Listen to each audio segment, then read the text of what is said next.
ఈరోజు రెండు విషయాలు పెద్ద బుకింగ్స్ ఒకటే, ఇంకొకటి ఏంటంటే రాజమౌళి మరి ఇంటెన్షనల్గా మన తారక్ని ఏమైనా అవమానించాడా అంటే కావాలని ఓన్లీ రామ్ చరణ్ గారిని మాత్రమే ప్రైజ్ చేస్తున్నాడా, ఆ విషయం కూడా మాట్లాడదాం మనము. అలాగే మరి చూసుకుంటే పెద్ద తాలూకా మనకి ఈరోజు ఆల్మోస్ట్ 4 వారాలు గడిచిపోయింది. కానీ ర్యాండమ్గా బుక్ మై షో ఓపెన్ చేసి చూసా ఏమైనా ఇంకోసారి రిపీట్ వేద్దామా అని చెప్పి చూస్తే మీరు ఇక్కడ స్క్రీన్ రికార్డింగ్ కూడా పెడుతున్నాను చూడండి.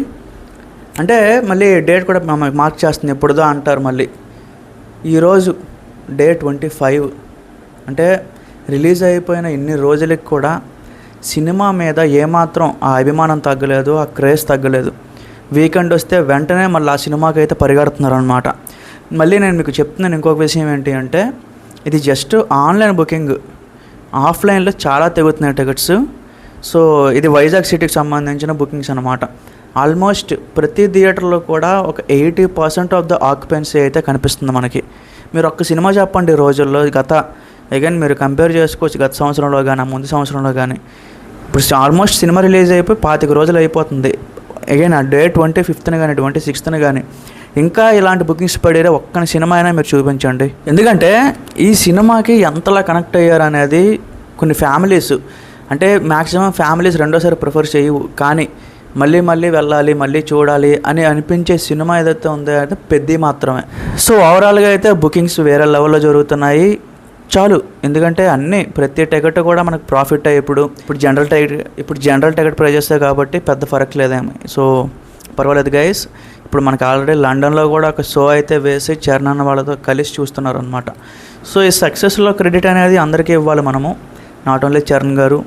ఎందుకంటే 70% ఆఫ్ ద ఎఫర్ట్ ఆయన పెడితే బుచ్చిబాబు కానీ, రత్నవేలు కానీ, ఏఆర్ రెహమాన్ కానీ, సో ఇట్లాగ ఒక మల్టిపుల్ ఫ్యాక్టర్స్ ఏంటంటే దాన్ని తోడయ్యారనమాట.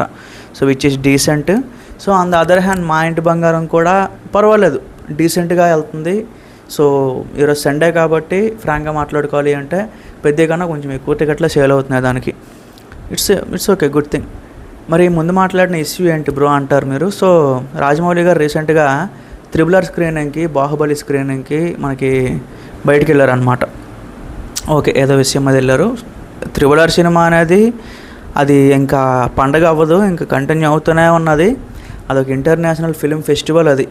సో అంతే, ఇంకా కంటిన్యూ అవుతూనే ఉంది. ఎక్కడో రాస్తున్నారు, రాజమౌళి గారిని పిలుస్తున్నారు, చూపిస్తున్నారు. కానీ జరిగిన ప్రతిసారి కూడా తారక్ గారి అభిమానులు అయితే హర్ట్ అవుతూనే ఉన్నారనమాట. సో మీరు అబ్జర్వ్ చేయొచ్చు, ఇక్కడ మీకు ఫోటో పెడుతున్నాను చూడండి. అక్కడ ఉండే ఒక ఫిల్మ్ టెక్నీషియన్, ఒక భారీ డైరెక్టర్ అయిన, సో ఆయనకి RRR సినిమా మీద చాలా ఇష్టంతో సో ఒకటి ఏదైనా ఇలా ప్రజెంట్ చేయాలని చూపించి చరణ్ గారి ఆ పిక్ మాత్రమే ఒక బుక్ లాగా పెట్టుకొని రాజమౌళి దగ్గర నిలబడ్డారనమాట. అంటే RRR సినిమా అంటే వాళ్ళకి ఓన్లీ అగైన్ చరణ్ గారు చెప్తున్నా, తారక్ గారిని ఎందుకు కన్సిడర్ చేయట్లేదు అన్నది నా opinion. So not only this, చాలా సంవత్సరాల నుంచి మనకి RRR స్క్రీనింగ్ జరుగుతున్నా సరే ఎప్పుడో కూడా తారక్ గారికి రావాల్సిన క్రెడిట్ అయితే రావట్లేదు అనమాట. సో అఫ్కోర్స్ అంటే మళ్ళీ మీరు అంటారు రామ్ చరణ్ గారు చేశారు, బట్ అట్లీస్ట్ తారక్ గారు కూడా ఒక పుషప్ ఇచ్చారు, తారక్ గారు కూడా ఒక ట్రయల్ ఇచ్చారు. సో ఆయన కూడా ప్రయత్నించాడు. సో ఎప్పుడూ కూడా మనం అలాగా తీసి పారేయకూడదు, ఎవరైనా సరే హీరోనే, సో వాళ్ళని కూడా మనం సపోర్ట్ చేయాలి. కాబట్టి సో ఆ ఈక్వల్ ఇంపార్టెన్స్ ఇచ్చుంటే బాగుండేదేమో అనిపించింది నాకు. బట్ రాను ఇంకా ఆయన హైలైట్ అవుతున్నారు. ఇంకొక హింట్ ఏంటి అంటే ఆల్రెడీ రాజమౌళి గారితో 2 ఇండస్ట్రీ హిట్లు కొట్టిన హీరోతో రాజమౌళి గారు 3వ సినిమా చేస్తున్నారు, అంటే వారణాసి తర్వాత సినిమా చేస్తున్నారు అని న్యూస్ అయితే గట్టిగా వినిపిస్తుంది. మాట్లాడదాం దాని గురించి కూడా. బట్ యాజ్ ఆఫ్ నౌ అయితే ఒక regular updates, not new things. So thank you.